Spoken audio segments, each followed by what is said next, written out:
siendo esta la primera charla en el marco de Semana TIC de las que organizamos en el clúster, yo en nombre de la institución quiero agradecer fundamentalmente al Gobierno de la Provincia de Córdoba, al Ministerio de Ciencia y Tecnología, al Consejo Federal de Inversiones, por facilitarnos la generación de estos espacios de difusión y de aprendizaje compartido. Por otro lado, felicitar a la CIECA por la organización de esta edición de Semana TIC en un año difícil.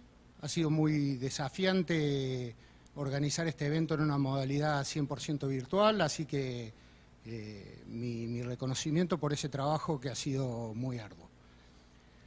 Desde el clúster, por supuesto, hemos estado colaborando con esta organización, hemos diagramado una serie de charlas, de las cuales hoy estamos arrancando con la primera.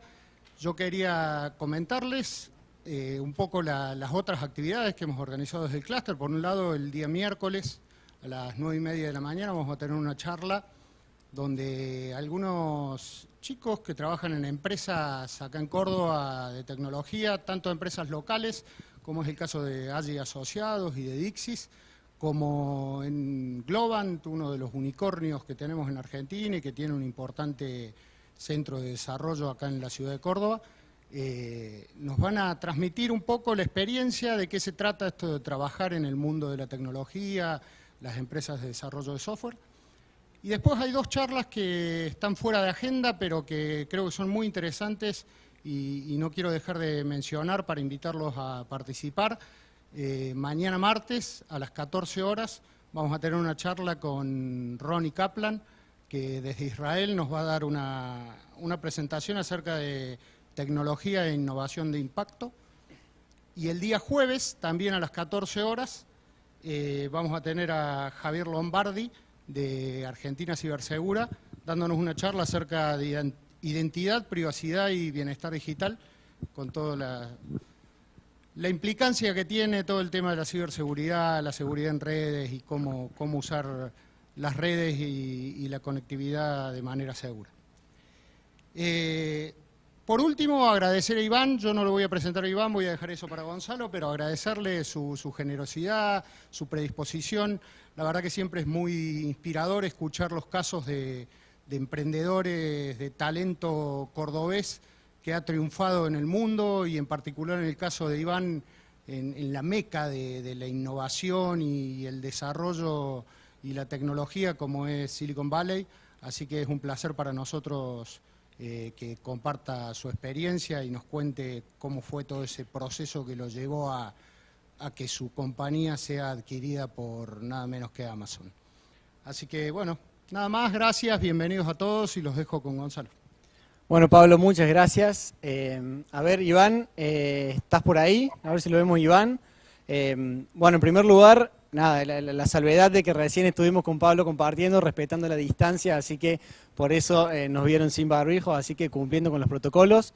Bueno, lo vamos a presentar, Iván Berkovich, quien es el disertante y el invitado para esta nueva charla. Bueno, Iván, ¿nos ves? ¿Todo bien? ¿Cómo andás? ¿Todo bien? ¿Vos, Gonzalo? Bien, bien, todo bien. Bueno, para ponerle un poquito de color al cierre de la jornada de Semana TIC, una camisa primaveral como lo que se viene acá en Córdoba, así que, bueno, excelente. Yo voy a arrancar presentándote, Iván, y vamos a comenzar la charla, voy a tratar de ser breve. Bueno, Iván es sanjuanino, se ha venido a estudiar y a terminar el secundario a la ciudad de Córdoba. Una vez egresado de la ciudad de Córdoba, se fue a vivir a Boston, ahí inició sus estudios en matemática y en ingeniería eléctrica en la Universidad de Massachusetts. Después se mudó a California para trabajar un año en la empresa Cisco, la reconocida empresa Cisco, y luego se mudó a Santa Bárbara, donde reside hoy en día en California, para iniciar su doctorado en matemática financiera. En 2011 pausó este doctorado y se incorporó a la empresa Find the Best, luego renombrada Graphic, que es la empresa que en el año 2017 fue comprada por Amazon en aproximadamente $70 millones, con el objetivo de poder mejorar el asistente virtual Alexa y otros servicios técnicos. Iván, bienvenido a Córdoba, te traemos de vuelta a tu ciudad. Bueno, creo que el año pasado fue la última vez que estuviste, así que este año de manera virtual te traemos. Bienvenido a la Semana TIC y a Córdoba. Dale, gracias Gonzalo, un gusto. Bueno, vamos a empezar, vamos a ir de adelante para atrás, así que arranquemos. Contanos, bueno, ¿qué es Alexa? Bueno, dale, te cuento. Alexa es un producto en este espacio nuevo de los asistentes personales, ¿no? El primer asistente personal fue Siri, y hoy tenemos Siri, Google, incluso Microsoft y varias compañías están haciendo asistentes específicos para ciertos dominios. Alexa es puro software, en realidad vive en la nube, como mucho software que existe hoy. Los dispositivos que uno ve donde... que vienen con Alexa se llaman Echo y son algo separado. Alexa en sí es algo como si fuese un sistema operativo de voz, pero se puede integrar en ese tipo de hardware, se pueden integrar en autos, electrodomésticos, en todo tipo de productos. Más allá de lo que son los asistentes, creo que hay un cambio de paradigma hoy en día en cómo interactuamos con tecnología. Hay ciertos paradigmas, cambios de interfase cada 5 o 10 años en tecnología, y hoy es esta idea de interactuar de manera natural con productos. Podemos hablar un poquito más de eso. Bueno, en realidad preguntarte, bueno, dijiste cambio de paradigma, ¿cuál crees que va a ser el impacto de este nuevo paradigma? Bueno, en el mundo, en las sociedades, en las ciudades, en los países, ¿cuál crees que puede ser el impacto de este nuevo paradigma que comentaste recién? Creo que siempre ha habido cambios de paradigmas en cómo interactuamos con información. Creo que es algo que ya estamos acostumbrados como sociedad. La computadora fue como el primer cambio grande reciente en los últimos 100 años. Pero después vino la interfase visual, vino el teléfono móvil, vino el internet. El cambio de hoy es un poco más multidimensional, no es solamente voz, este concepto de computación ambiental. O sea, la computadora se fue achicando, ahora está en nuestro teléfono, tiene mucha capacidad, mucho poder, pero la idea de la computación ambiental es de que el hardware desaparece, la interfaz está en el ambiente. Entonces, cuando uno piensa en un producto como Alexa, hay micrófonos y parlantes por toda la casa y uno no tiene que levantar un aparato, ¿no? Entonces la idea es esa de comunicación completamente natural. O sea, si pensamos en nuestra forma de comunicarnos unos con otros como especie, hemos estado comunicando verbalmente por cientos de miles de años, pero el mouse solo existe hace 50 años, y un teclado, si contamos una máquina de escribir, solamente hace 200 años. O sea que en realidad hay una oportunidad de volver a lo que es más natural y con suerte eso va a traer una mejor sinergia entre las personas y las máquinas, ¿no? Bueno, cuando Amazon compró Graphic, parte de comprar Graphic incluía al equipo de especialistas que estaban trabajando en la empresa para poder llevar adelante las mejoras para Alexa. Vos fuiste uno de esos, así que ¿por qué no nos comentás cuál fue tu rol dentro del desarrollo del producto, bueno, en Amazon ya adquiridos, ¿no? Dale, te doy un poco de contexto porque es un sistema complicado, ¿no? El que hay en Alexa. Primero está el hardware, o sea que más allá de que Alexa mismo sea software, necesita un hardware que viene acompañando, y parece ser simple en principio, un micrófono, un parlante, pero en realidad hay bastante complejidad ahí. La parte más interesante es esta idea de noise cancellation. O sea, antes uno podía hablarle a un asistente de voz como Siri, pero era a corto alcance. O sea, agarraba el teléfono, apretaba un botón y le hablaba. Y eso hace que el problema sea mucho más simple porque hay menos interferencia, ¿no? Con un producto como Alexa, cuando uno menciona el wake word, o sea, el nombre, hay un array de micrófonos, de 7 micrófonos, que buscan la orientación de dónde viene ese sonido y crean como un túnel tridimensional y bloquean todo el otro sonido. O sea que aunque haya música, aunque haya otras personas hablando, el aparato se puede comunicar con la persona que inició esa conversación. La otra parte de tecnología en el hardware es en sí mismo ese wake word, o sea, la palabra clave que lo despierta al aparato tiene que tener mucha precisión, porque no queremos que esté escuchando cuando no estamos hablando con ella, pero tampoco queremos que no nos escuche cuando nos queremos comunicar. Entonces hay bastante sofisticación y todo eso funciona dentro del aparato mismo, o sea que es tecnología puesta en el hardware muy sintetizada, ¿no? Por otro lado tenemos este problema de agarrar audio humano y transcribirlo a texto.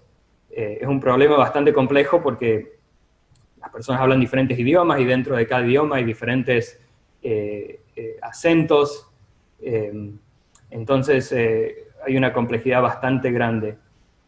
Acá hay mucho de Machine Learning y Neural Nets más recientemente, y la transcripción es bastante buena, pero no hemos llegado a nivel, digamos, humano de entendimiento del lenguaje, ni de manera transcripta ni de manera verbal.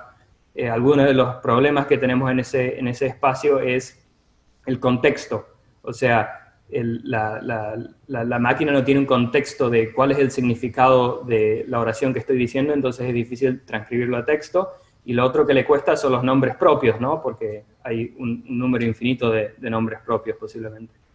Lo tercero es lo opuesto de eso, o sea, si tengo algo que quiero decirlo, tengo que sintetizar como audio la respuesta de Alexa. Eso es un problema en realidad más fácil, porque si uno piensa en la dimensionalidad, cuando uno trata de entender la voz de una persona, hay un infinito número de formas de expresar un sonido, pero cuando estoy produciendo un sonido siempre hay una sola forma, o sea que estamos reduciendo el problema, es más simple, aunque hay un par de desarrollos nuevos del lado de lo que es proyectar emoción. Por ejemplo, si te está comunicando malas noticias o si te está leyendo un libro, hay que tener más entonación. O sea que hay un poco más de sofisticación que tiene que ser desarrollada. Y finalmente, una vez que hemos capturado el audio y lo hemos transcrito, el próximo problema, digamos, es el de razonamiento. ¿Cuál es el significado de esta oración? ¿Qué es lo que el usuario quiere resolver? Y entonces hay que transferir de alguna forma una oración como ¿cuál es la altura de la Torre Eiffel? En un query que le pega una base de datos y es capaz de traducir ese comando, ¿no? Y esa es la parte donde mi equipo trabajaba. Bueno, hablaste de razonamiento de Alexa, así que preguntarte cómo funciona este cerebro central de Alexa que le permite, entre otras cosas, razonar, ¿no? Sí, bueno, es un problema complejo. Lo primero que hacemos es tratar de entender, clasificar la intención del usuario, ¿no? Porque en principio el problema es muy abierto y lo que queremos hacer es reducirlo. Entonces, miramos esa transcripción y si nos parece que el pedido tiene que ver algo con audio, con tocar música, aunque no entendamos exactamente el comando, podemos reducir y mandárselo solo a un sistema que procesa música. Entonces ese sistema va a tener una forma especializada de desarmar ese comando y tratar de entender exactamente que la intención es de tocar música de Britney Spears. Y tienen data especializada también. Obviamente el problema puede ser ambiguo, porque si digo tocar Harry Potter o poner Harry Potter, puede ser la película, puede ser el audiobook, puede ser el soundtrack, y cada uno de ellos puede ser cualquier, digamos, libro en la serie. Entonces hay ambigüedad, y la forma que se resuelve eso es que no se llama un solo sistema, en realidad se llaman varios. Entonces hay como una especie de subasta, donde cada sistema puede procesar esa transcripción y decidir cómo responder y con qué tipo de confidencia, ¿no? Pero no se le manda a todos los sistemas, se eligen los que parecen tener la mayor probabilidad de poder responder. Pero hay un límite, ¿no?, de cuántos sistemas específicos podemos crear. La mejor forma de atacar este problema de manera táctica es pensar en los problemas más comunes, como tocar música, como tener un calendario o algún reminder, pero más allá de eso no se pueden construir sistemas específicos. Entonces tiene que haber un sistema en el fondo que puede lidiar con cosas menos esperadas. Y ese es el sistema que desarrollamos nosotros. Tenemos una base de datos que se llama un knowledge graph, que sabe un poquito de cada cosa en el mundo y entonces puede interpretar oraciones impredecibles y tratar de resolverlas. Bueno, Knowledge Graph que dijiste recién, haciendo el paralelismo con lo que quizás la mayoría de las personas consumimos todos los días, que es entrar a Google y hacer una búsqueda, se construye de la misma manera con estos famosos, son bots que andan scrapeando la internet para poder encontrar la información que uno le pide a Google. ¿Este sistema funciona de la misma manera? Es interesante porque esa es una reacción que tienen muchas personas. De hecho, cuando estábamos buscando vender la empresa, muchas de las preguntas que teníamos eran alrededor de eso, pero en realidad, en cierta forma, el problema que estamos resolviendo es más complicado que un buscador. Un buscador es un poco como ir a la biblioteca. Uno va a la biblioteca y pide un libro en biología molecular. Entonces alguien te trae un libro de biología molecular. Eso es mejor que tener que leer todos los libros en la biblioteca para aprender sobre biología molecular, pero igual hay que aprender, hay que interpretar, hay que entender cómo usar esa información. Un buscador es el mismo modelo, obviamente un poco mejor porque te lleva directamente a una página o un párrafo en el libro, pero la limitación es que lo que estamos consumiendo tiene que haber sido escrito antes. Entonces, si hago una pregunta que es muy general, ¿cuál es la montaña más alta del mundo? Bueno, mucha gente ha escrito sobre Everest, entonces voy a tener ese tipo de información y no va a haber problema. Pero si pregunto algo un poco rebuscado, como ¿cuál es el edificio más alto en el país con la segunda montaña más alta? ¿No? Es rebuscado a propósito, pero el tema es que hay un infinito número de preguntas que nadie ha preguntado, que nadie ha escrito una respuesta. La información está ahí en Internet, pero nadie la ha procesado para poder responder esa pregunta. Entonces, para responder eso, yo necesito un knowledge graph que tenga una lista de todas las montañas y sus posiciones, de todos los países, de todos los rascacielos y en dónde están, para poder resolver esa pregunta. Otra forma de pensar la analogía es de pensar sobre cómo pensamos, ¿no? Suena un poco meta, pero en realidad con práctica es un ejercicio simple. Por ejemplo, Gon, si te pregunto, ¿qué desayunaste hoy? ¿Vos qué me decís? Te digo tostadas. Tostadas. Y te pregunto, ¿qué comiste por desayuno hace 233 días? ¿Qué me decís? No, imposible. Claro, es imposible. Entonces, de hecho, nosotros usamos diferentes partes de nuestro cerebro para responder a diferentes preguntas, y así es como estos sistemas están construidos. Se dice que dispositivos como Alexa o la inteligencia artificial con sus múltiples algoritmos pueden llegar a conocernos mejor de lo que nos conocemos nosotros mismos. ¿A cuánto estamos de que eso pase, si es que para vos eso puede llegar a pasar, ¿no? Y creo que va a llevar bastante tiempo. Hay varios problemas con el contexto. El tema con neural nets, con machine learning, es que es un sistema, hay sistemas que son muy eficaces a encontrar relaciones que están cerca entre ellas. Por ejemplo, dentro de una oración o dentro de un párrafo, pero es muy difícil encontrar relaciones de algo que conversamos, por ejemplo, vos y yo, o yo con Alexa hace un mes. Si pregunto, che, ¿cuál fue esa película con aquel director que vi, no sé, el martes pasado? Se empieza a complicar, ¿no? Bueno, yendo un poquito más no a la parte técnica de Alexa y lo que te tocó manejar, contanos un poquito cómo te involucraste con Amazon, más allá que fue a partir de la venta de la empresa, pero ¿cómo fue ese proceso en realidad? Quizás los momentos previos donde la empresa estaba por hacer este éxito y ser comprada por una empresa del calibre de Amazon, qué pasaba por tu cabeza en ese momento y bueno, el involucramiento con Amazon propiamente dicho, ¿no? Uh-huh.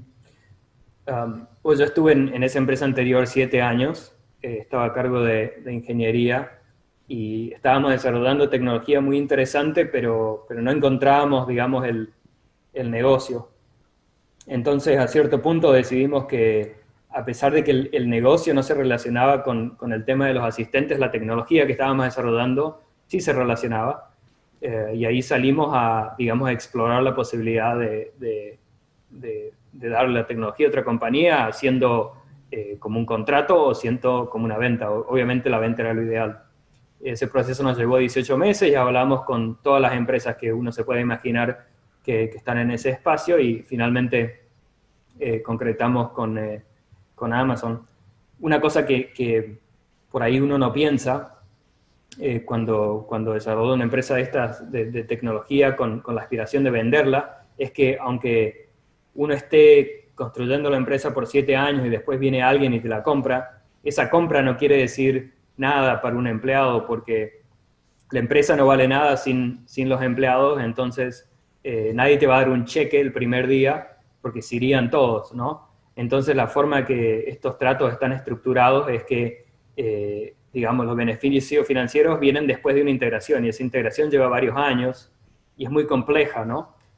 Porque estamos entrando en una empresa que tiene casi 1 millón de empleados y tenemos que nuestros 130 empleados se tienen que integrar y nuestra tecnología se tiene que integrar en su arquitectura, así que es bastante complicado. El inversor sí tiene su remuneración en un principio, así que eso es algo que la verdad no sorprende de manera retroactivamente, pero en el momento fue diferente. Bueno, es importante el mensaje también porque para aclarar un poquito o también poner en perspectiva para todos los y las emprendedoras que están viendo la charla, ¿qué implica la estrategia de crear una empresa para después hacer un exit, ¿no? Creo que Iván lo graficó muy bien. Y bueno, y no puedo dejar de preguntarte por cuán particular o qué peculiaridades tiene trabajar en la empresa del hombre más rico del mundo, como es Amazon, ¿no? Sí, algo interesante que vi en Amazon que me sorprendió muchísimo es hay una falta de jerarquía y hay una falta de individualismo en cuanto a tomar decisiones, ¿no? El objetivo es encontrar la verdad, ¿no? Truth seeking. Y la brújula apunta al usuario, ¿no? Lo que queremos hacer es encontrar la mejor solución para el usuario, pero eso no es siempre obvio, o sea, hay debate. Y hay opinión. Pero lo importante es que haya información y que se llegue, no necesariamente a un consenso, sino a la verdad. Un ejemplo que usamos dentro de Amazon es, si estamos debatiendo y yo digo que el techo tiene 2 metros y vos decís 2,50, la mayoría de las empresas terminan teniendo un tipo de solución democrática donde dicen, bueno, es 2,25 y nos quedemos ahí. Pero eso no ayuda a nadie, ¿no? Si estamos hablando de construir un sistema y ponemos un número mal, se cae todo.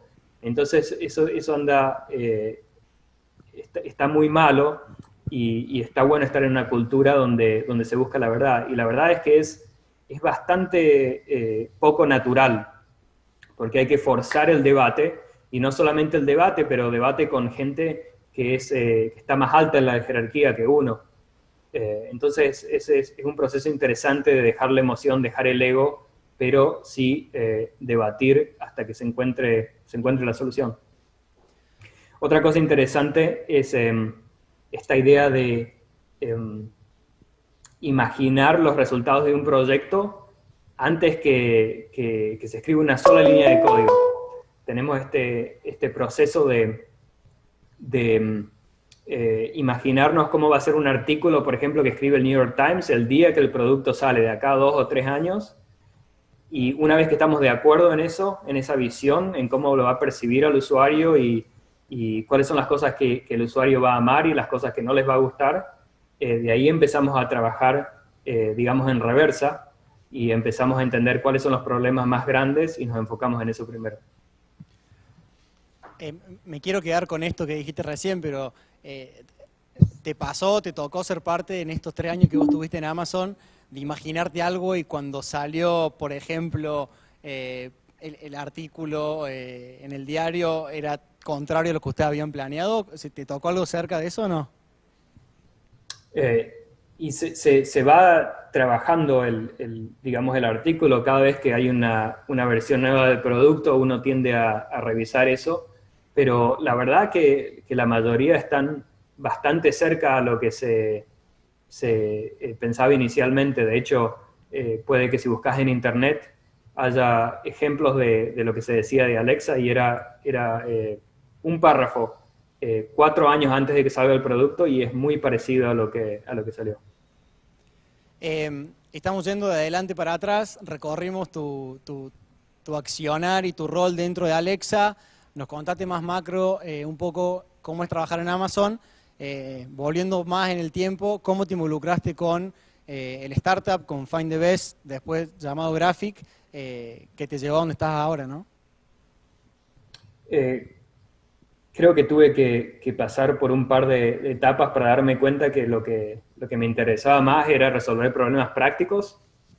De hecho, un momento clave fue cuando estaba haciendo el doctorado y una profesora hizo una prueba en el pizarrón y demostró que había un proceso estocástico que tenía una probabilidad de infinito. Y si uno está familiarizado con probabilidad, en general la regla es que la probabilidad tiene que ser más de 0 y menos de 1. Entonces como que no había una explicación lógica y yo quería algún tipo de interpretación, ¿no? Como ingeniero tratar de entender cuál es la implicación de ese resultado. Y la profesora me dijo que es una clase de matemáticas y que la prueba está en el pizarrón y que eso debería ser suficiente. Y a mí eso no me encajó. Así que ahí fue el momento que me decidí ir y empecé a explorar proyectos. Estaba bastante interesado en la idea de usar data para mejorar, digamos, la vida personal. En aquel entonces yo tenía la impresión de que los negocios y los gobiernos eran muy eficaces a usar data, pero los individuos no. En retrospectiva no estoy tan seguro, pero había varias oportunidades y encontré una, Find the Best, en Santa Bárbara, donde ya estaba residiendo, y la idea era de ayudar a las personas a tomar mejores decisiones importantes, como a qué universidad ir, en qué ciudad vivir, y últimamente eso creció en el Knowledge Graph y la tecnología que le vendimos a Amazon.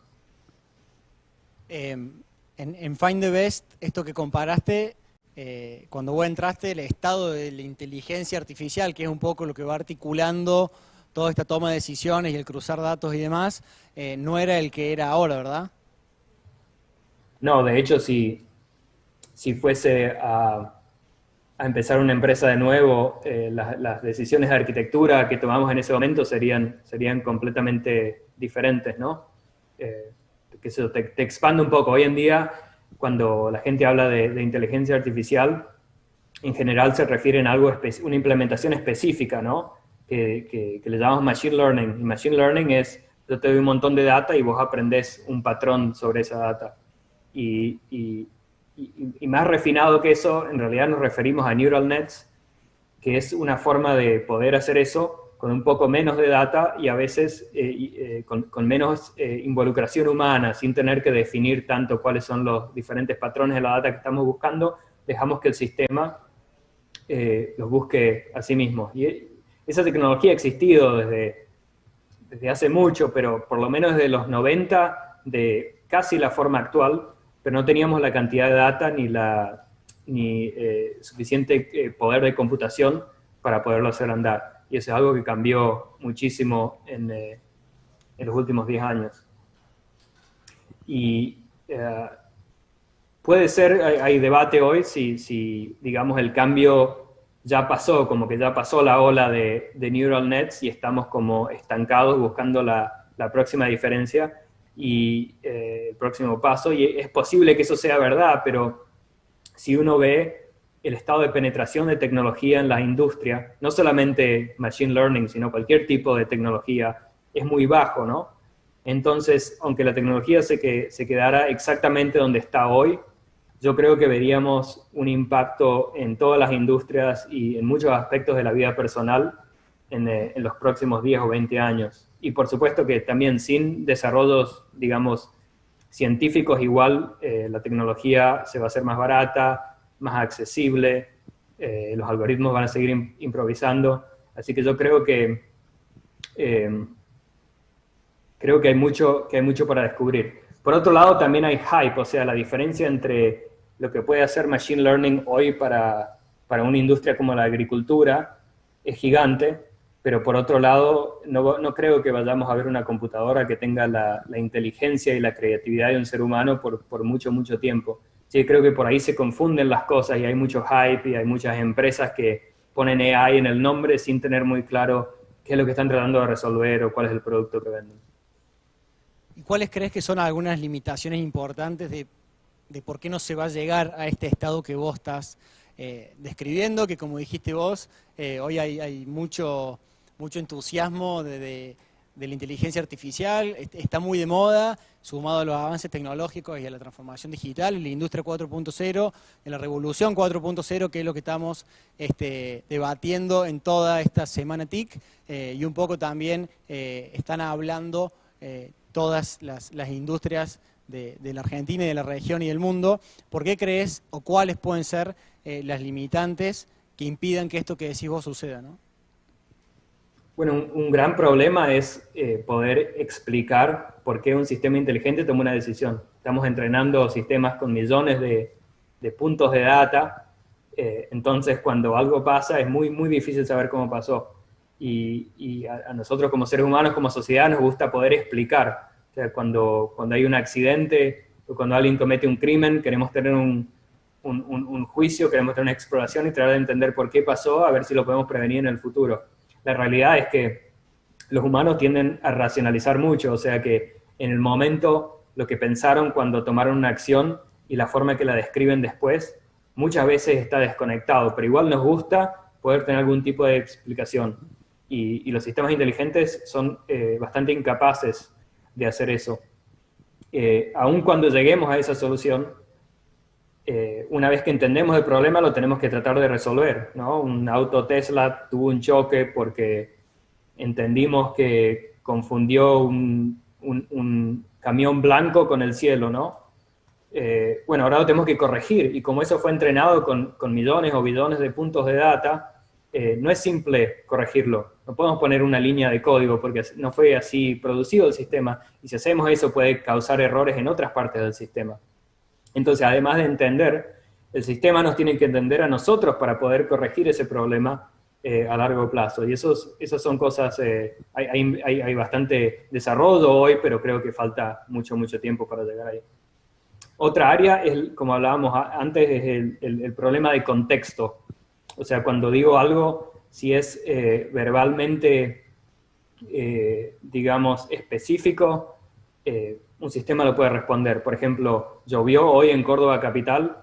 Es una pregunta simple, toda la información necesaria está ahí y un sistema puede generar una respuesta. Pero si pregunto, ¿llovió hoy? Hay que anticipar, por ejemplo, si yo estoy en California y vos estás en Córdoba, el hecho de que yo hago la pregunta quiere decir que probablemente te pregunto sobre la lluvia en tu ubicación. Y eso ya es simple, pero es bastante difícil para un sistema inteligente. Y si después seguimos hablando y digo, che, ¿y mañana? Bueno, esa pregunta a nivel literal no tiene nada de información. O sea que ahora tenés que volver, entender el diálogo entero y darte cuenta que lo que estoy preguntando es si va a llover mañana en Córdoba, ¿no? Y estos son ejemplos muy, pero muy simples. La realidad es que dos personas que se conocen hace mucho tiempo se pueden referir a eventos que pasaron hace meses o años y se entienden bien. Así que el problema de contexto yo creo que es muy grande y sobre todo en el área de asistentes inteligentes. Bueno, Iván, vamos a ir cerrando. Bueno, una pregunta para el cierre es, ¿qué puedes decir sobre promover que más personas se involucren en lo que es las carreras STEM de ciencia, tecnología, ingeniería y matemática, que un poco marcan el camino del futuro de la humanidad? Así que, ¿cuál es el mensaje de por qué estudiar estas carreras? Y al mismo tiempo, quienes no lo hagan, ¿cómo se van a ver atravesados por esto y cómo vamos a estar todos involucrados en lo que es la revolución 4.0. Sí, yo creo que es importante entender cómo funciona el mundo para poder adaptarse, y creo que la tecnología es algo que se está convirtiendo en una gran parte del mundo. Si miramos en las finanzas, las empresas más grandes creciendo más rápido, con más empleados, son todas empresas de tecnología. Entonces, en lo mínimo yo creo que hay que entender, y hay mucha literatura, digamos, non-fiction, que no es técnica, que el objetivo es explicar cómo funcionan ciertos aspectos de tecnología, como Bitcoin, como inteligencia artificial, y creo que es esencial entender eso.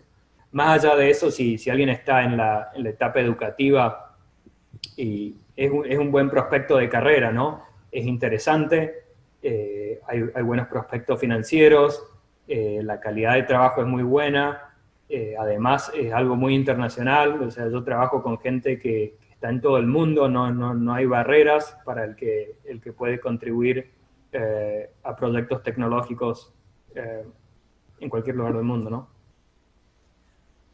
Bueno, tenemos para cerrar una pregunta, que es un poco una pregunta más como de opinión. Está vinculada a, bueno, ¿qué te parece o qué tenés para decir con respecto a este nuevo proyecto de Elon Musk, Neuralink, que un poco está muy vinculado a esto que estamos haciendo, y es la evolución o no del desarrollo tecnológico, ¿no? Yo creo que es el futuro. No sé si este proyecto o en la próxima década va a haber suficientes avances como para que nosotros lo podamos experienciar, pero sí, creo que es el futuro de la interacción con tecnología. Va a ser, la tecnología va a desaparecer. De hecho, es muy interesante pensar los efectos que esto puede tener cuando alguien joven, cuando un niño empieza a interactuar con tecnología, que es muy natural, y el cerebro desarrolla un modelo de como si esta tecnología fuese parte de ese ser humano. Te doy un ejemplo: cuando a alguien le amputan una pierna o un brazo, la persona a veces la sigue sintiendo, a veces piensa en su mano que le pica, ¿no? Porque el modelo tiene esa inclusión construida por muchos años. Bueno, ahora te presento, digamos, lo opuesto. Digamos que cuando sos joven, adolescente, jugás un videojuego de realidad virtual con algún sistema neural y tenés 4 brazos, ¿no? Y si lo aprendés a jugar desde chico, y te vas a acostumbrar de que, por lo menos en cierto contexto, tu cuerpo tiene 4 brazos y va a ser parte de quién sos. Así que es muy interesante pensar en diferentes aspectos de eso y cómo nos va a cambiar como personas. Bueno, lo vamos a reafirmar, por lo menos no lo hayamos dicho en toda la charla, pero bueno, Iván, estuviste desde el 2017 hasta este año como parte del equipo de Amazon trabajando en Alexa. No formás parte más del equipo, decidiste retirarte, pero ¿cómo ves vos a Alexa dentro de un año? En evolución, en tecnología, ¿cómo ves el proyecto Alexa de acá a un año? Y es un proyecto con muchísima inversión. Creo que hay mucha oportunidad, y creo que esa oportunidad no se va a satisfacer falta mucho para que lleguemos a lo que los asistentes pueden ser, pero Amazon invierte mucho y toma riesgos a muy largo plazo, así que soy optimista. Y yo tengo varios Alexas de aparatos de Echos desde mis días ahí, veo cambios todos los días, así que tengo optimismo. Bueno, Iván, muchísimas gracias. La verdad que podríamos charlar mucho más tiempo. Queremos respetar un poco el cronograma. La verdad que una muy linda charla con Iván Berkovich. Agradecerle, la verdad, iluminando y trayendo el futuro desde, bueno, uno de los ecosistemas referentes en el mundo en desarrollo tecnológico e innovación, como es San Francisco, Santa Bárbara, Silicon Valley. Trabajar en una de las empresas de más renombre y con tanto impacto como es Amazon. Así que, Iván,